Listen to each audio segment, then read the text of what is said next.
नमस्ते friends, my name is Subhat Kumar और BEd first year के शिक्षा के मनोवैज्ञानिक परिप्रेक्ष्य में आज हम लोग एक टॉपिक का अध्ययन करेंगे।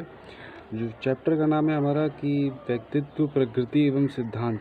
इसी के एक टॉपिक है कि व्यक्तित्व क्या है और इसके बारे में हम लोग आज जानेंगे।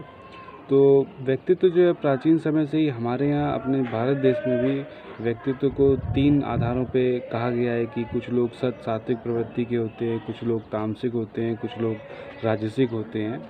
और उसी तरह से पाश्चात्य दार्शनिकों ने 4 इसके समूह में विभाजित किया है। मेनली हिप्पोक्रेटिस और गॉलिन ने पहला उन्होंने बोला है कि कप प्रवृत्ति वाले लोग होते हैं, दूसरा काले पित्त वाले लोग, तीसरा पीले पित्त वाले लोग, चौथे हमारे रुधिर वाले लोग जो होते हैं। अब इसी में आता है कि थॉर्नडाइक एक बहुत बड़े हमारे एजुकेशन साइंटिस्ट हैं। उन्होंने किस तरह से कहा है कि थॉर्नडाइक ने अपना कहा है कि सूक्ष्म विचारक, प्रत्यय विचारक और स्थूल विचारक, ये 3 पार्ट हो सकते हैं। सेल्डन ने जो है शारीरिक गुणों के आधार पर कहा है, तो उन्होंने कहा है कि एंडोमॉर्फिक और मेसोमॉर्फिक, एक्टोमॉर्फिक 3 तरह के प्रकार बताए हैं। और उसके बाद क्रेशमर ने जो है शरीर रचना के आधार पर प्रकार बताए हैं। तो क्रेशमर ने पाइकनिक, एथलेटिक और एस्थेनिक इन 3 वर्गीकरण में विभाजित किया है। तो कहने का मतलब ये है कि व्यक्तित्व के अलग अलग जो प्रकार होते हैं उनके बारे में मैं डिस्कस कर रहा हूँ। और इस प्रैगर ने जो है व्यक्तित्व का विभाजन जो है कई 6 पार्टों में किया है, लगभग सैद्धांतिक, आर्थिक, धार्मिक, कलात्मक, सामाजिक और राजनीतिक।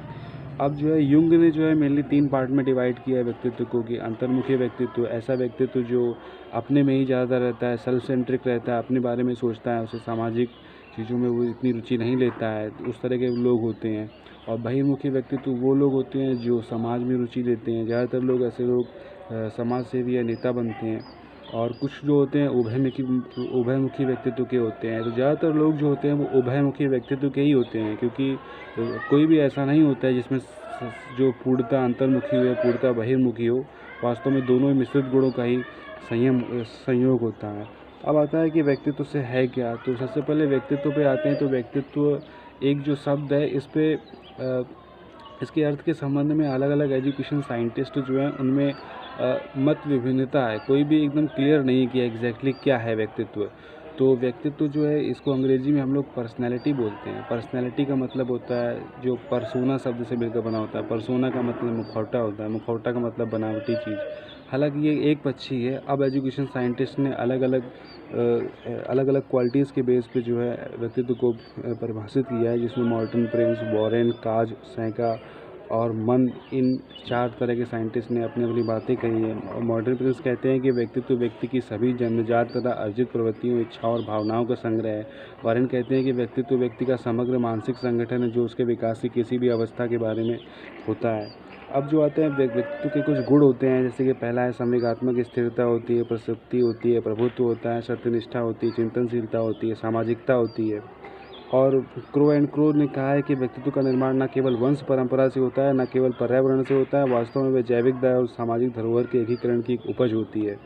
और व्यक्तित्व में हम लोग का फ्रायड ने बहुत सारे सिद्धांत दिए। उन्होंने चेतना, अचेतन, अर्धचेतन दिया, इदम, अहम और परम अहम के बारे में भी उन्होंने कहा है।